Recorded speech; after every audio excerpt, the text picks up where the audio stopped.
Bakary yow kenn la bàyyi nga dégg la. non mais bàyyi la ñu ndekki bàyyi xam nga ñu ngi doog a yeewu kay xam nga bàyyi la ñu ndekki quoi.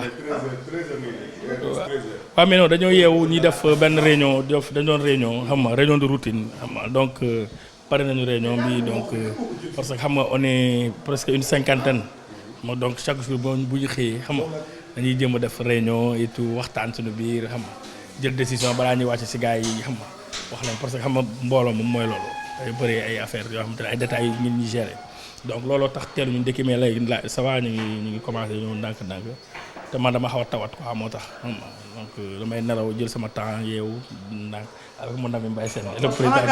foo ma xool Mbaye la nga non ton la. toog lan ton la non ton Dakar quand même ton Dakar non kaani bu mokk bi anam yaa ko jël jox ma d'accord non ton Dakar la. non madame moo ko defar. madame moo ko defar du man maa ko defar. mais nag non amul problème soo ñëwee ñu jox la gis nga fii gars yaa ngi fii ñëpp a ngi ndékki salut. naka mat xam naa ne yow réveil matinal dina métti souvent ak journée bi ni muy chargé ngeen yow gis naa ne presque 13h ngeen di ndekki lan la fatigue bi la wala. non su loolu sax encore sax tey sax doon nañu gën a teel a ndekki nag mais xam nga démb dañoo demoon match France Australie bi peut-être ñu ngi dugg si fi ay 3h du matin affaire yooyu le temps de dormir affaire yooyu te naaj bi dafay teel a génn xam nga dafa lay permettre nga mun a moo tax ñuy teel ñu yéex a yeewu tey quoi doo ko def ndekki bi waaw mais ndekki bi moom fii moom c'est free. mais dinaan añ bi mais lii añ la pratiquement. non lii du añ parce que il est quelle heure il est 13h xam nga soo ndekkee léegi da ngay bàyyi ba ay côté 16h 17h nga soog a añ 17h nga soog a añ. kooku mooy l'international. mais kaani bu mokk bi moom Bakary moom moo ko jël ak Ablaye Thiam président. kaani bu mokk bi waaw parce que kaani bi moom mooy nekk ci kii bi ci ton bi waaw ci ton bi moo tax mu gën a saf quoi. parce que kaani mooy safal affaire yi. mais président moom mi ngi làqatu de président yaa ngi wane caméra bi ginnaaw lan la. non lakkatuwuma sax. damay defar. waaw xam nga tuumuranke dafa gaaw. yow la ma ne ngay defaral sa bopp ay ndekki yooyu noonu xam madame Thiam nekku fi quoi donc faut ma gérer affaire yi. wala bon bidante bi affaire yooyu noonu dem bu match France bi moo tax ñu guddee ñu naajee yow maa gis Ahmed sama waay Ahmed ak garaaw. yaa gën a garaaw ñëpp nag yow nii ma demee walal Birane Ndour laay waxal directement moo yónneeti booy Birane yoo laay waxal de booy bi moo ko yónneeti su ñuy demee ci campagne ñaari couple bi dio bi bu ñëwati de soo bañee yow gis soo bañee dama lay tëb paa bi laay waxal directement Youssou laay waxal non ay borom baax lañ nag quoi non en toute sincérité bon tout se passe bien on est bien ensemble vraiment parfaite osmose entre nos anciens Mamadou Koumé Babacar Khalifa Ndiaye Assane Ndiaga Diop xam nga les plus jeunes comme yéen ak ñeneen les moins jeunes ak ñun suñu génération intermédiaire les boys Babacar Ndaw Faye xam nga rek on est tous ensemble ici donc ça se passe très bien donc voilà chaque appartement am na kiyam ñu yeewu le matin di ndekki préparé en attendant match kii bi ñu koy seetaan match Maroc bi ñu koy waaj seetaan nii contre Croatie tey moom demu ñëw stade parce que 13h la demu lañ demoon stade lu ci des nag mooy ñaanal Sénégal jàmm rek comme ça vendredi prochain chef de l'état sax wax na ko ñi mun a julli nañ julli ñi mun a téye kurus ñi mun a comme tukulóor yi wax jubbude dañ ko def xam nga ñi mën a fas affaire yooyu noonu quoi xam moom côté Sine Saloum bi la jógee fàtte na Fuuta bi côté Sine Saloum bi foofu waaye si ñoom Matar Ba faskat yi dañ dóor ba mu dëgër comme ça ñu dóor Qatar quoi le 29 aussi incha allah ñu dóor Équateur dóor suñu qualification continuer parce que suñu peuple bi mérité na ko suñu équipe nationale mérité na ko gis nga sénégalais yi nu ñu fi ñëwee aussi ak doole donc vraiment c'est très important pour notre football pour ñu jàll quoi pour ñu jàll ci premier tour bi c'est extrêmement important donc nañ jàpp bañ a bàyyi quoi xam nga wàññi critique bi xam na benn defet rek la ñu am gis nañ fi ay équipe premier match Argentine en 1990 premier match am dañ ko dóor moo nekkoon champion en titre mu daje Cameroun dóor ko 1-0 Argentine fu ñu la mujjee final donc xam nga c'est un match benn faux pas moo am on a tenu jusqu'au mu des ay 6 minutes affaire bi jàllul mais là je pense que c'est jouable encore quoi. On a une équipe qu'il faut, le staff qu'il faut, une fédération qu'il faut, les journalistes qui sont venus là. On est à 56 journalistes sénégalais. Donc à part le Qatar, il n'y a pas un seul contingent qui est beaucoup plus important que le Sénégal. Donc lu ci des daal ñaan yàlla joueurs yi aussi qui soient beaucoup plus motivés et tout ça xam nga gagner affaire bi rapidement gagner ko pas seulement pour le Sénégal mais il y a aussi Sadio qui n'est pas là. Démontrer qu'il n'est pas là mais il reste une équipe, une cohésion. On ne parle pas de remplacer Sadio Mané mais quand même on a des joueurs aujourd'hui qui sont capables de le faire. dañ ko def ñu yaakaar ci ñoom ñëpp yaakaar ci staff bi donc man pour man daal c'est un faux pas seulement quoi. En tout cas je l'ose espérer vraiment que c'est un faux pas. Raktak ñu ñëwaat reprendre notre souffle. Les deux équipes là on les a vu jouer. Le Sénégal c'est d'un cran supérieur au Qatar. C'est d'un cran supérieur à l'école. C'est pas parce que je suis sénégalais, c'est la vérité. Donc et puis il y a Afrique bi yëpp parce que keroog bu ñu perdee gis nga journalistes yu bëri dañ ñëwoon pour seetaan équipe nationale Sénégal. Donc ce qui veut dire rek tey jii dañ toll dimension foofu boo xam ne Afrique nëmm dafa yaakaar ci Sénégal. Donc il nous appartient encore une fois donc de prouver, montrer à tout le monde que le Sénégal reste le Sénégal. C'est pas pour rien que depuis plus de 3 ans, 4 ans, nous sommes la meilleure équipe africaine.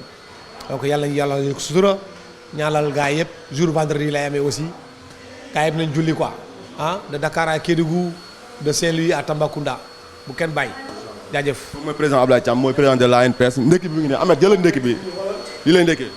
ndekki baa ngi nii nag voilà gis nga lii café ak meew la ah lii tàngal ko suñu micro-ondes door suñu KFC mburu baa ngi nii ak kaani nag boo xam ne suñu sœur préférée Poupette si ah chéri Doudou Sène moo ñu defaral kaani bu fatata boobu lañ koy boole gis nga Pape Samba yow Pape Samba ak mburam ah Pape Samba dëgër kii El Hadj Ndiaye laa koy boole gis nga ndëkk yi muy ndëkki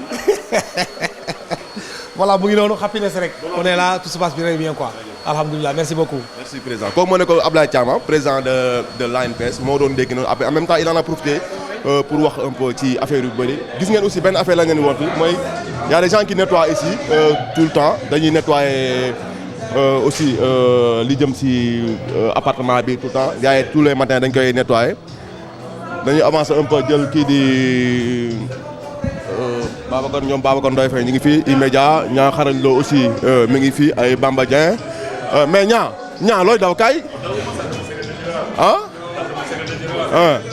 waaw mais ñaa ça va kaay tuddi ñu wax ah bon mais ñaa dañoo gis nga aligné ci Bayern Messi mais ñaa lu la tere sol Sénégal. man damaa gëm nag soose booy nag man lii man ma ko gëm moom kii moom sama xarit la sama doomu ndey la waaw Sadio Mané waa sama ami di ñaanal gars yi deuxième match bi troisième match bi yàlla may ñu ndam bu sedd guy incha allah rabbi ci barke si naam sallallahu alayhi wasallam man damaa ragal gàcce moo tax ñëw moon ci premier match bi mais kooku ñëw naa xam naa affaire bi dina jaar yoon incha allah rabbi. merci beaucoup kooku mais Babacar aussi foog ñu wax ak yow un peu Ahmed Babacar Ndao Faye waxtaan ak moom un peu la jëm si coupe du monde bi surtout l'équipe du Sénégal après première kii bi premier match bu ñu perte. man dama bëgg juste ñu waxtaanee ci quelques points yu essentiels mooy d'abord sur Edouard Mendy beneen bi peut-être mën na ñëw ci par exemple si la jeunesse y en a qui disent que dañu war a faire confiance aux jeunes contre kii bi ñu tuddee premier match bi contre Qatar peut-être ñu mën a def confiance aux jeunes même si Aliou Cissé fait toujours confiance aux anciens waroon na ko avant-hier contre lors du premier match yow d'abord en tant qu'observateur journaliste nga yàgg topp équipe bi. Est-ce que tey partagé nga avis boobu que dañoo war a jox confiance d'abord aux jeunes. salaamaaleykum Saliou di nuyu ñëpp enfin je dirais que il faut faire attention avec ces concepts les jeunes les vieux affaires yi man pour man dès l'instant qu'on part sur une équipe il y a d'abord deux aspects qui peuvent compter c'est la dynamique collective ñan ñooy andil équipe bi dara ak les performances individuelles de chacun. Tey jii par exemple ne serait-ce que sur le match bi ñu perte contre Pays-Bas mais match bi jusqu'à la 70e wala voire la 80e plutôt ñi ñuy woowee les vieux mooy les Cheikhou Kouyaté ak ñoom Gana Gueye affaire ñoom ñoo téye match bi Cheikhou Kouyaté ak Abdou Diallo ils font partie des cadres bi ñu génnee ñi dugg c'est des jeunes c'est les Nicolas Jackson qui est très jeune, c'est les Bamba Dieng qui est très jeune, c'est Pape Gueye qui est très jeune, c'est Jacobs qui est très jeune Et à partir de ce moment-là, il y a eu ce déséquilibre-là. Je ne dirais pas que c'est de leur faute affaire, mais c'est pour dire qu'en fait, c'est pas automatique. Li ma jàpp mooy équipe, c'est une dynamique. Il faut un peu de tout pour faire une équipe.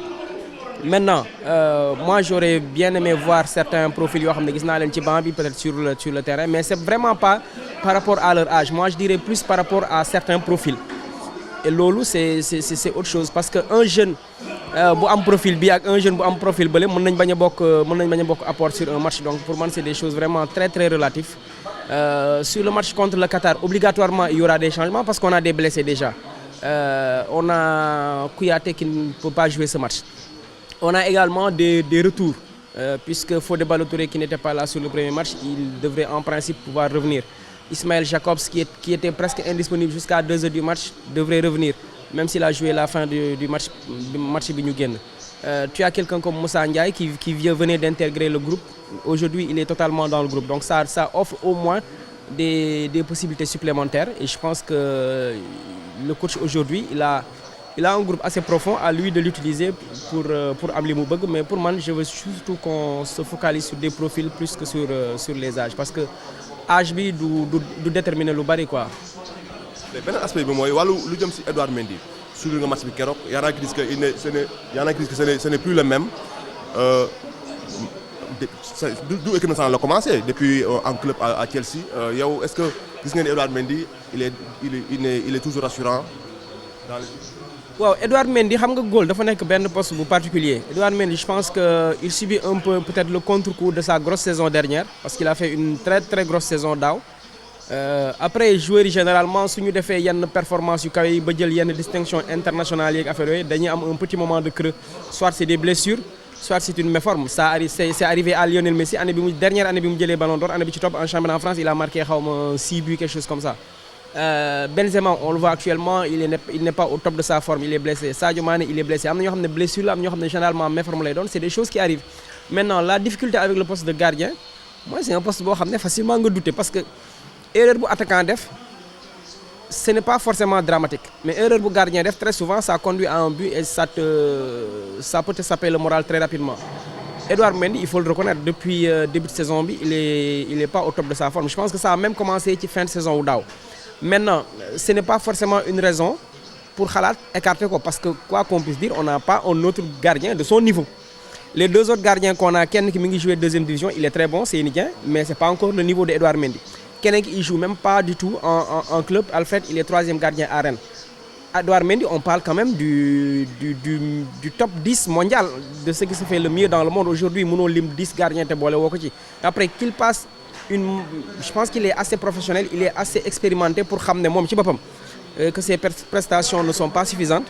Je pense qu'il faudra lui-même qu'il fasse une certaine remise en question et qu'il se mette en confiance. Dès qu'il se mettra en confiance, pour moi ça va revenir.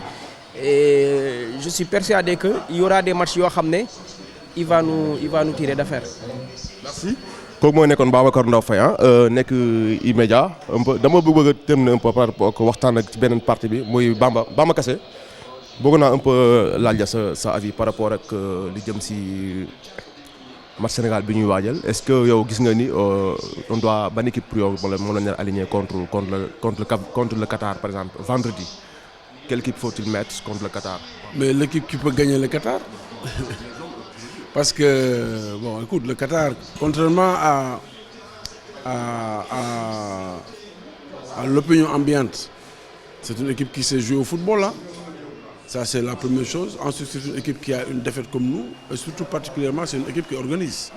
Donc, il ne faudrait pas... Déjà, moi, je vois que les Sénégalais ne respectent pas le Qatar. Il faut respecter le Qatar. C'est une équipe qui est à la Coupe du Monde, c'est une équipe qui organise. C'est une équipe qui a des joueurs, des jeunes joueurs, qui a son style de football. Moi, je pense que ce qu'il nous faudrait dans cette affaire-là, moi, il y a des joueurs ils sont prêts à courir parce qu'ils vont beaucoup nous faire courir. Même si du point de vue de l'impact physique, nous avons un avantage par rapport à nous, mais du point de vue de la justesse tactique, et surtout de la justesse athlétique, ils vont être présents.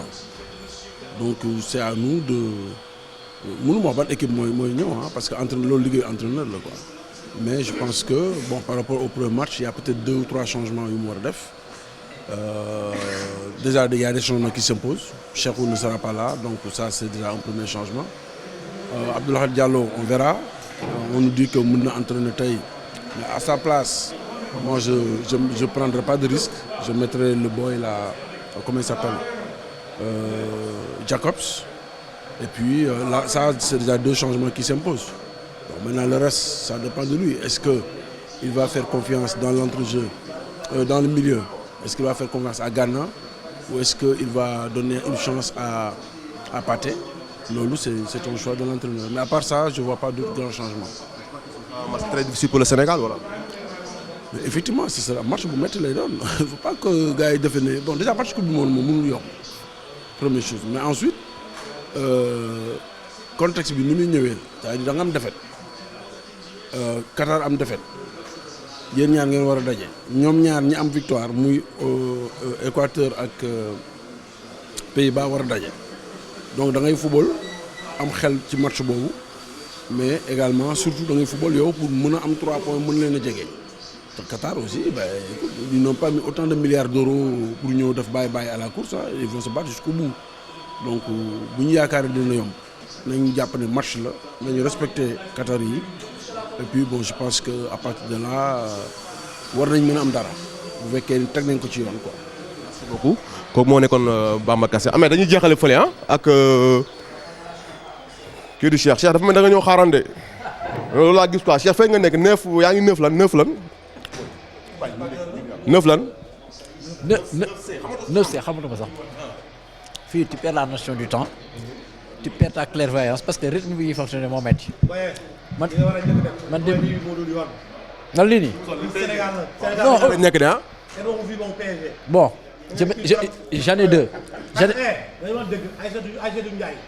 bu fédération conférence presse moo ñëw mu sol maillot Paris Saint-Germain gars yi maillot France gars yi ñëw di critiquer journaliste yaa ngi nii bàyyi maillot Sadio Mané di sol ay maillot yu kenn xamul non kii ban couleur la xam nga da ngay yeewoo sonn gis nga bu ma ubbee armoire bi yére bu ma njëkk a jot laay xëcc rek sol grand armoire maillot Sénégal moo ko war a nekk waaw d'accord Sénégal j'ai le Kalidou Koulibaly Abdou Diallo ñoo ñoo far nekk c'est pas un argument de il y a pas plus sénégalais que moi foncièrement sénégalais mais waaw may ma rek président du ma ko may man je réglemente la presse sportive mënuñu nekk di critiquer nit ñi ba pare di ko def Aïssatou Ndiaye sama sœur la mais dañ ko rentrer dedans ils avaient raison dëgg lañu wax mënoo nekk chargé ci cellule de communication wala marketing de la fédération ñuy def conférence presse nga ñëw sol nu mu tudd ça encore maillot France Cheikh Tidiane Diagne grand journaliste du Sénégal RFM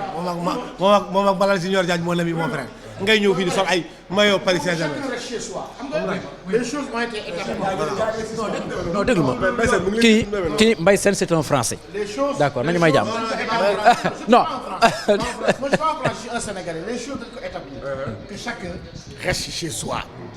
Cheikh Tidiane Diagne chaque jour mu ngi fiy ñëw. El Hadj Malick Ndiaye chaque jour mu ngi fiy ñëw. te pourtant ay règles day xaaraan ñoom ñaar dañuy xaaraan. fii que chacun reste chez soi que chacun Babacar Fall rek lañ fi invité moom franchement amul benn problème moom du yëngal nit ñi du leen problème mais Cheikh Tidiane dafay sonal nit ñi fii di leen indil ay problème El Hadj Malick aussi dafay sonal nit ñi di indi ay problème moo tax Baye Oumar Gueye woo nañ ko ak Birane Ndour les 2 éléments là dañ leen génne fii que chacun reste chez soi gis nga leen après heure ñu ñëw fii di ndekki si am fu ñu dëkk mais luy loolu mais c'est n'importe quoi. non samay gaañ lañu samay gaañ Ablaye moom vraiment on a un passage bi nga xam dafa jiitu sax ANPS quoi tu vois Mbaye Sène c'est carrément également un ami ñi fi nekk yëpp c'est des amis mais ku mu ci gën a lakkal mooy El Hadj Malick man tey xoolal dañu commencé 2 jours de compétition rek ma tëdd ci tali bi ndax El Hadj Malick dama ma sonal ma lakkal ma mais bon ça reste quand même un très bon séjour et j'espère que au prochain match inchallah Sénégal war na cee mën a génn quoi parce que c'est ce qu'il y a de plus important parce que am nañu yaakaar ci équipe bi surtout par rapport ak Qatar c'est vrai que Qatar dafa di équipe bi nga xamante ne véritablement keroog lu mu wone woon doyul woon kenn mais bu ñu référé aussi match boobu rek jàpp ni que c'est déjà acquis dañuy nax suñu bopp donc je pense qu'il faudra revenir avec d'autres arguments il y a encore une possibilité il y a de l'espoir te bu ñu génnee si match googu inchallah war nañoo mën a final ak équipe bu Équateur pour mën cee am ndam mais bon pour ce qui concerne le maillot comme j'ai dit tout à l'heure grand boo ubbee armoire bi yére bi nga njëkk a jot moom ngay xëcc sol parce que fii taloo ay sol ak simeeg yooyu affaire mel maa ngi soog a yeewu gis nga c'est pas évident mais yàlla baax na daal yàlla baax na frère. kooku moo nekkoon Cheikh Tidiane Diagne RFM Ahmed je pense que on a fait le tour avec fii moo nekk appartement 13 ans boo xoolee fii la presque suñuy doyen yëpp nekk doyen de l'ANPS qui s'en prennent de l'ANPS ñoom Mbaye Sène ñoom Bamba Kassé Bakary Cissé ñëpp fii lañ nekk donc ñoom la ñëwoon juste seet si pour ñu xool fii comment ça se passe l'ambiance en même temps ñu waxtaan ci li jëm si wàllu match Sénégal bi di ñëw les choix par rapport ak aussi la ñu war a teg pour mën a am ndam match bii di ñëw contre Qatar loolu la ñuy indiloon mbokk yi xam naa du ñàkk daal du ñu leen jox di daje fii ak quelques prochainement pour yeneen sujet li jëm si wàllu coupe du monde bi fii ci Doha fii ci quartier général bu la presse sénégalaise merci.